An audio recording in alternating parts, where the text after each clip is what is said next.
Welcome to Young Men in Vision. My name is Trayvonne Thornton. I am an aspiring scholar at SUNY Canton University. I am currently in the legal studies program, and I am originally from Brooklyn, New York.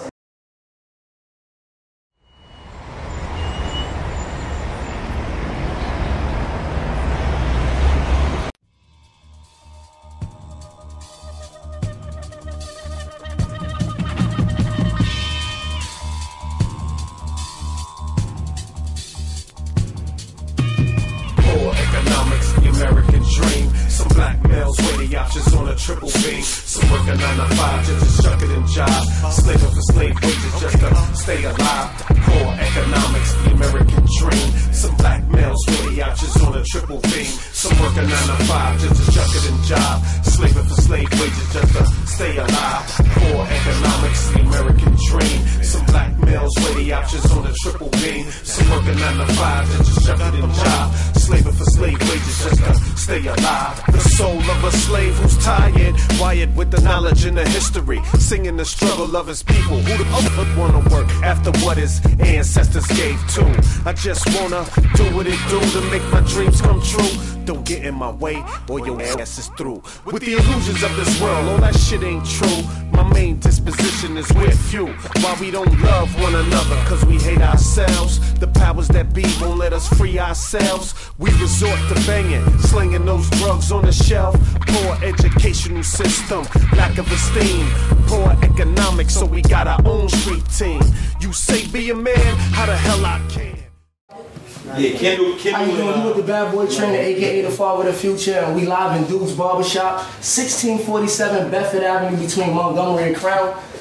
Young businessmen. Today we're going to talk about Trayvonne Martin. Very touchy, very controversial case that's rocking communities. We're going to start this off with, why do you feel that Trayvonne Martin was killed? Why do you think it came to his demise? Was it racism, or was it stereotypical behavior based on the fact of people who just view young black men as convicts, thugs, etc.? We're going to start this off with Mr. Highlight. All the above. All of the above? Elaborate on that a little bit more. Like when you say racism, all of the above, what do you mean by that? Racism, because obviously he just seen a black kid with a hoodie on. I don't know if it was it nighttime or not? Because I didn't really look into the story or not. It was nighttime. It was nighttime, so of course he's going to be scared because it's a black kid with a hoodie on. And that's definitely racism. Stereotypical. I can't really elaborate on that. We're gonna move it around. We're gonna definitely, you know how we like to play the game. We don't go in sequential order. So I'm gonna pose the same question to Q. Right? Do you feel Trayvonne Martin's demise came because of the direct standpoint of racism in America, or was it because of just stereotypical behavior, or both? Racial profiling, most definitely. His attire, he was dressed in a hoodie. It was nighttime, correct. He was in a neighborhood in which was on neighborhood watch. So it's easy to assume in most, you say, law enforcement eyes or that policing that he was a convict or some sort, up to no good, I would say. So it was definitely racial profiling because of the color of his skin, his attire, and of course the environment in which he was in. Wow. Is there anyone else, Amir, Brother Chase, something like to add on to the cipher? I feel like it's very stereotypical because exactly like you said, it's attire. Like you see any black kid with a hoodie in the street, I guess they're gonna think like, you know, he's in the gang or something.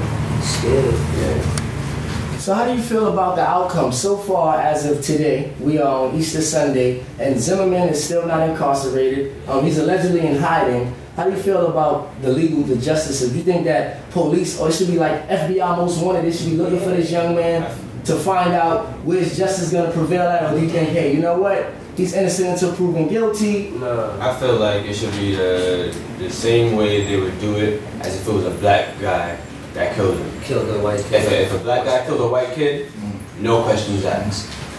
And now that there's the other way around, he's hiding, like, they didn't even investigate it right, like, just real. And I heard a week after that, Kim Kardashian got hit with water or something like that, and the girl that was flowers, yeah, and the girl got arrested.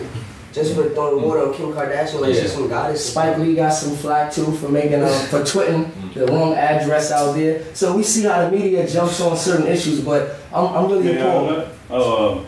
I believe that the DA, the District Attorney of Florida, should definitely investigate this case, and I say that because he claimed self-defense, But as for the phone call and the witnesses, that's not enough for him to claim self-defense as for the results of what happened. What happened was a murder, a killing. And they should definitely pursue this case to whether see was it actual self-defense in which his life was in danger, or was it that he just murdered this young man as for the claim that he can use self-defense and get away with this. So that's definitely something. Very interesting. But what I want to play the devil's advocate right here.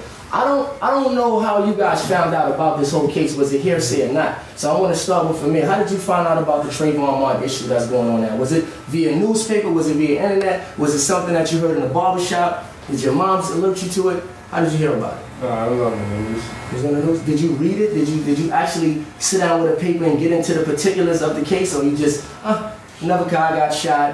When's it gonna change? Was it that type of mentality? Be openly honest. Like I said, if that was the case, there's no right or wrong answer here. No, I didn't really look into the case, but it's being talked about a lot, so I'm just listening to what other people think about it. Trayvonne, did you actually read in the Daily News, New York Times? Did you find out about it on Twitter? I found out about it on Facebook, and at first I didn't really pay too much attention. So I started seeing people with the Skittles and iced tea, the Arizona and the pictures. And I'm like, oh crap, this is big. I have friends protesting and all that. I'm like, what the hell? So there's no youth out of YBM right here that actually sat down and became absorbed into this catastrophe that keeps taking place. I feel like it is a catastrophe, yes, but this is the first time they're actually making a big deal about it, because every other day this happens. This is probably happening right now. This is probably happening right now. This is just the only reason that they're just making it bigger. It's not bigger what it is. It is bigger than it's real big, but they're just actually thinking on it now. Media's just getting a whole bunch of energy over there. That's what it's going on. It's just gonna keep happening. It happens all the time. So. You know, I actually took time out to read up on the story. I got my knowledge on it from a couple different articles: LA Times, New York Times, Daily News. I looked at some things on the internet, but what troubles me the most is that I feel, as a young minority, population that's really moving America now through Twitter, Facebook, we're not really getting sound information. We keep relying on social media as the say or be all, and we don't really know the facts. So if we really don't know the facts, where's the change? How can the change come? And we don't really know the facts. And what we know about is, I heard about it on social media. It was about some Skittles or some iced tea. How can we actually go out in the streets and demand justice when we don't know the real deal? The real deal behind the case. So I want to know, after today forward, are you guys going to read up more on this case? Are y'all going to take a more active stand on it? Or will it be like Sean Bell, Dooley Allen, and all the other, Emmett Till, if you want to go back further, all of the other black brothers that was just slain through the hands of unjust systems? I'm going to definitely look into it. That's a definite. Because now I'm getting more information on it, now I'm finding more things about it, now I'm getting more interested. Before it was just Facebook, I read it, I looked at it in the paper, and then I just left it alone, and I seen it on Facebook. It was a cartoon, and the kid was just walking, he looked mad frail, and the dude was behind him with a gun or whatever, so that just was like, whoa, what is this?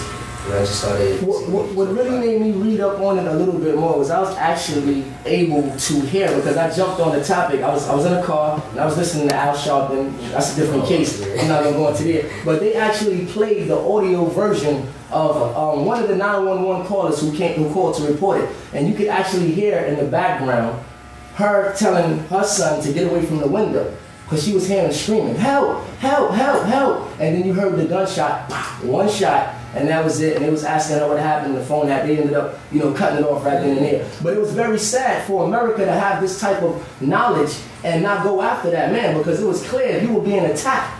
Why would the victim, the perpetrator, be yelling help? And also there's other splices of information on Zimmerman actually talking to the police, dispatching. They telling him to back off, to leave it alone, and he kept pursuing. So I don't know, I'm not rocket science or nothing like that, but when I'm being attacked, I don't think that I'm gonna have time to talk on the phone, hear the police or dispatcher tell me to back away, and then claim it's self-defense. But it's a very sad occasion that's going on. We are actually again in Duke's Barbershop on Bedford Avenue, and any one of the brothers can feel free to step up and say something or pose a question to these young youth on the topic. I think we should first start by introducing ourselves. Yes. I'm Dukes, and I welcome everybody here. Are you Yeoman? Yeah. Thanks for having me. All right. Appreciate it. Ash Cash. Financial literacy expert, author, motivational speaker. Appreciate you, Duke, having us here. Trails management. That's what I do. Peace, everybody. My name is Shabazz, Three Rivers Publishing. And you can check us out on www.threeriverspublishing.com. How you doing? I'm L. I'm here with Doobie, my nephew, my young businessman partners. Nice to meet everybody. Thanks for having me here, Doobie. Okay. My name is James Hutton, I'm a lawyer, also a partner with Shabazz and www.publishing.com. My name is Henry Smith.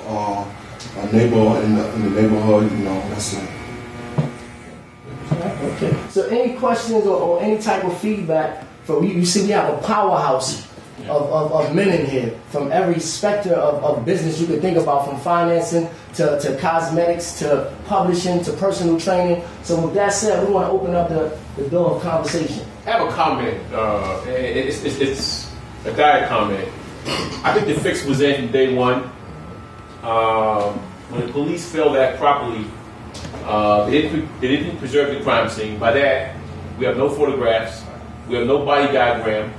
You had a guy take a gun away that could have evidence. The gun is probably gone forever. Clothing, powder burns, we don't know.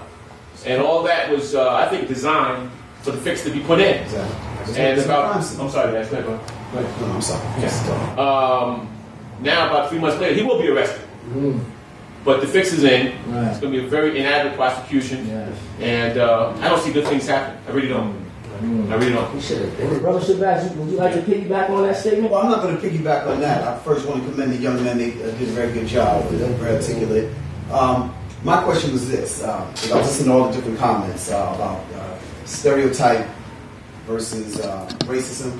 I believe it was probably a combination of both. But what I'd like to know is, what plan do you guys have to avoid another Trayvonne Martin type situation? Let's say, for instance, if you have relatives in Florida or the Carolinas or something like that, and you're leaving New York and you're going down there, with your New York swag, which we know what it do. We know what it is. Good question. We go to Staten Island, man. Okay, right. So, what's your plan? How are you going to go about avoiding that if you're put in that situation? Well, should I start? I don't feel like there's any way to avoid it. Honestly, I just don't feel like everybody wears hoodies. It's cold. Everybody wears hoodies. Everybody eats Skittles. Everybody drinks iced tea. Everybody walks where they want to walk. There's no way to avoid it. Saying the laws, fam. You as young brothers, we as black men, we gotta understand these laws are different than they are up here, than in the South. I used to live in South Carolina. You walk on that property. It's mine. All right? And so you got to think about it, as young black men, the laws are now slanted. In New York, they can just stop you. Yo, let me see ID. So the laws have changed. So what he's saying is you got to be cognizant. To me, and I know black men are going to hate to say this, but to me, I think the father failed on one level. The dude was walking home talking to his shorty. And you found somebody found you, and you was like, yo, I don't really know. You shouldn't stay on the phone with your girl. You call home, you call dad, you call your friends. So, dude, I think the father behavior, saying, yo, you coming over here. Remember, he didn't live in the complex, little boy. He should have told me, yo, these are people like this here. When we used to come down from up north, from Brooklyn up down to South Carolina, my pops would be like, yo, I don't care. Y'all don't play on somebody else's lawn because they'll shoot you. South Carolina, that law is saying, yo, you come up on their property, they feel scared, they don't even have to talk to you. Bang, bang, bang. And that's where, going back to what he's saying, you got to get nervous, man, when you start saying the laws are slated against us so that you can't even find out the truth. It's scary. How to avoid it, as actually what he said, but I believe the way to avoid it, in which we have to be educated, well, of course, as he's saying, of the law, of the land. And as he said, New York laws are definitely different from the southern laws, just as they have no defense rule. So we should be more educated. As for avoiding it, you truly can't avoid it up until, unless it was removed from the system, I'd say. That's the only way to avoid it, in my opinion, unless it's not there. As for that law, with the stepping on property, he's right. If you step on someone's property, they have the the right to shoot you, and I'm not sure if they're clean.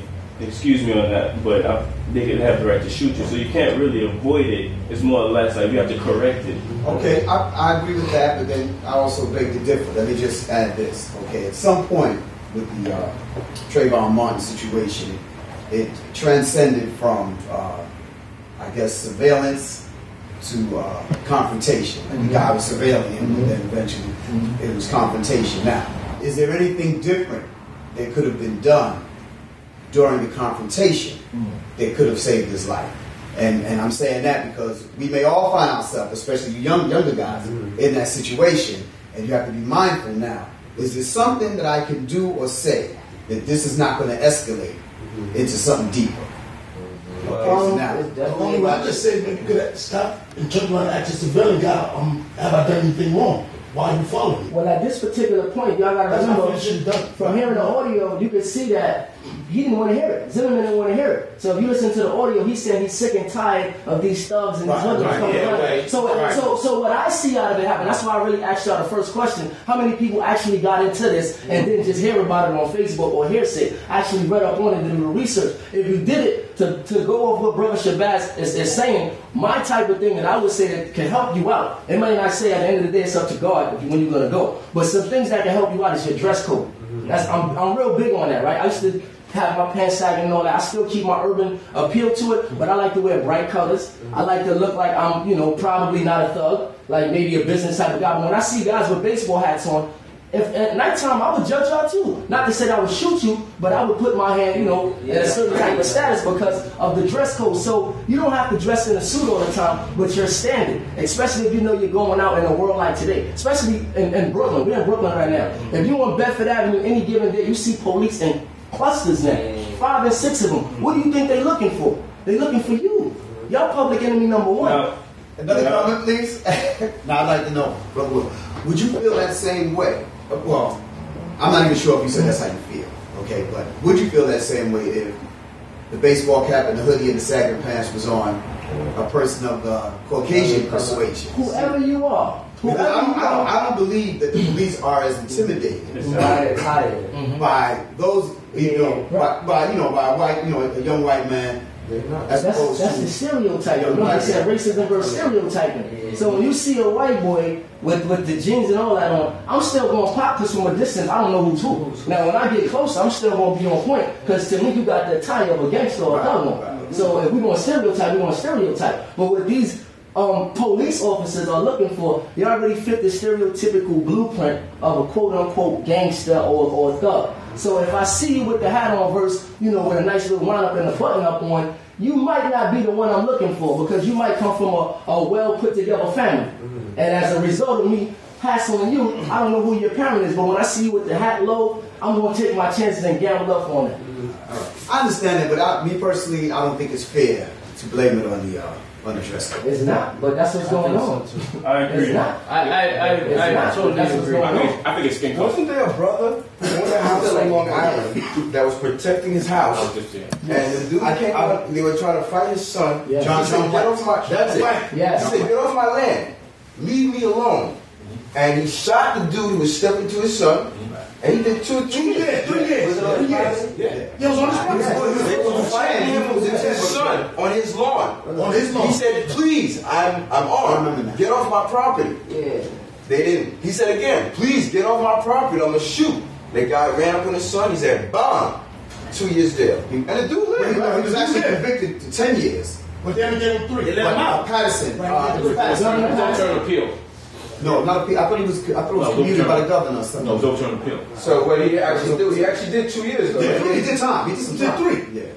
We're back live and direct in Dude's Barbershop. We're about to tie it up. But we want to know, was Trayvonne Martin killed simply for one reason, because he was a black man living in America, or was it some underrated topic? And boom, we out here. Where you at, bro? Yeah, I think whether you're black or young black or older black or rich black, the fact that you're a black in America, you're not going to get the same advantages, you're not going to get the same situation People try to say with Obama, us having a black president, things have changed.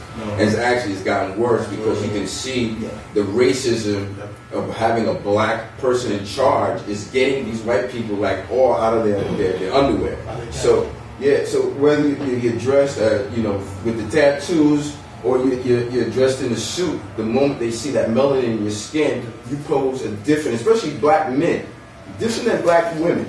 You pose just a different threat to them. So whether you're in a suit, you got money, or you don't have any money, just the fact that you're a black person in America, you need to have these dialogue with the people that are in charge, the white people. And I think one thing that we have to realize, and back to the solution part of it, is that what we have to realize is it is what it is, right? So I'm not saying that we shouldn't continue to fight for equality. I'm not saying that we shouldn't fight for injustice. But if you know the game already, you have to sort of learn how to play the game. So I'm saying that if you know that the cops are racist, then stay away from the cops. Don't try to battle with the cops with your life. And that's one of the things, because like I was saying earlier, off camera, I was saying that I have a nephew, he's 16 years old. I would never, I understand that we have rights, but am I going to tell him to, battle with the cops because he has rights? No, because at the end of the day, I don't want my nephew to be the martyr. I don't want my nephew to lose his life based on trying to fight for something. You know what I mean? So I'm saying that yes, we're going to continue to fight. Yes, we're going to continue to unite, but you also have to make good decisions as well. So if despite the senses or your senses or your intuition is telling you that something feels like trouble, then listen to that intuition that says it feels like trouble. If it's nighttime and you know that this neighborhood is known for something, whatever it is, just make better decisions and be more precautious. Is it right? Are we supposed to do it? No, absolutely not. We should all have the same rights. But is that the case? That's not the case. So we have to kind of. So my question is, when will we have our equal rights? What do we have to do as black men to sustain those equal rights? We've been fighting this fight for a long time, and I'm a finance guy, so I will continue to say it's about the economics. I think that if we took control of our economy, if we took control of our dollar, if we stopped, if we controlled our dollar to the point where we were building wealth, we would have more jobs for these young people, we would have more black businesses, our economy would be thriving, they wouldn't be dying off of boredom, because now, kids are killing themselves 17 years old over what? You're walking down the wrong block. So I'm saying that if our mindset on how we controlled our money changed, it would change. It would change the dynamic of our community in a great way, and then we would have more of a say. That's why we don't have a say. I think another thing too, just to add in there real fast, I think we need our own police force. Like I said, if you look at the Jews, they have their own police force. If you look in Chinatown, you see more Oriental police. When you see our police, they're black and NYPD, but that's not our NYPD. Right. So we can have as much money on the face of the earth, but if we don't have our own Black Panther, for the lack of a better word, type of protection of the community, I don't see it never changing. We could be the richest nation on the face of the earth. We still gonna get a boot to our ass because we don't got no protection. Right. But I think that it comes with that though, because if you look at a Jewish neighborhood, that's the reason why they could command a certain type of because of the wealth. So if they all came together and big corporations know this, if they all came together and said, if you don't do it this way, we're pulling our money. Right. Yeah. I'll give you a quick example. Right. Gentrification is happening. Right. It wasn't until gentrification happened until we started seeing our delis starting to be beautified, right? Before then, they said black people are going to buy this stuff regardless, right? But now you got a different ethnicity coming into it. Oh, let's get let's make it look good, right? Because we know the other ethnicities are not going to buy from us if we don't represent it right. So it says a lot about us, though. I'm not going to look at a Jewish person, a white person, an Asian person, the Chinese restaurants. I'm not going to say it's their fault because we're allowing it, right? So at the time when we finally take control of our money and say we're not going to allow this in our community, that's when things are going to change. If we continue to accept it, they're going to continue to dish it out. And our political power too, even before the money. Right now, we still have we vote for people to get in office, but we don't hold them accountable. As soon as they get in office, we don't hold them accountable. And the reason why I said that, this bike lane is crazy. It's making traffic stupendous. And it's the PPA certain acronyms they're going on that's got these bike laws here for their kids, not our kids. Right, absolutely. So that's crazy. Yeah. Absolutely. Let me say two things. This white power structure only respects two things. Money and education. You can be poor to be a professor, they gotta respect you. You be Mike Tyson with money, they gotta respect you. And until we can feed ourselves, which we cannot do, and house ourselves, which we cannot do, they are not going to respect us. So from what everybody's saying, I think the question would be, who's the real racist? Is it the blacks or the Caucasians? I got a statement. We all are racist. We got to think like this. It's a human race going on, and we've been spectators or just products of the game for so long. And me and the brother was talking about that not too long ago. 450 years old America is, and we've just been really added to the race 50 years. So there's a race. I don't think blacks can be racist. You know why? To be a racist, you gotta have control. You have to have power. Power. And until we can tell white people, you can't live here, you can't party here, you can't shop here, you can't worship. We gotta stop saying that. It bothers me when I hear black people say that we are racist. There's no way. In the United States, any person of color could be racist. We can't. We can be prejudiced, we can be biased, but we can't be racist because we don't own anything of substance. We can't say, yo, you can't move into this neighborhood. You can't get a job. Hold up. Listen, white people do it all the time. Howard Beach, Mel Basin, think about it. And they ain't got nothing to do with it. Time out. They can do it. We got to do the same thing. We do it now. Yo, that nigga walk down the block and he got that blue on. I'm on him. So what are you talking about? We don't got no power. We're not executing our power of authority because we're miseducated like a monk. Like I said, how do you found out about Trayvonne Martin? Nobody sat down there and read with him and listened to the audio tapes. Everything is hearsay. And we keep pointing fingers instead of pointing them at ourselves. So we gotta look to our athletes that pick themselves up by the bootstraps, shoot 1,000 jump shots day in and day out. When we start doing that thing on a community type of standpoint, we're gonna have power. Okay. Trust me, we're gonna have power. We gotta demand it. So I believe in money and education, but it's 3 things you need. You need money, education, and you need power to say enough is enough.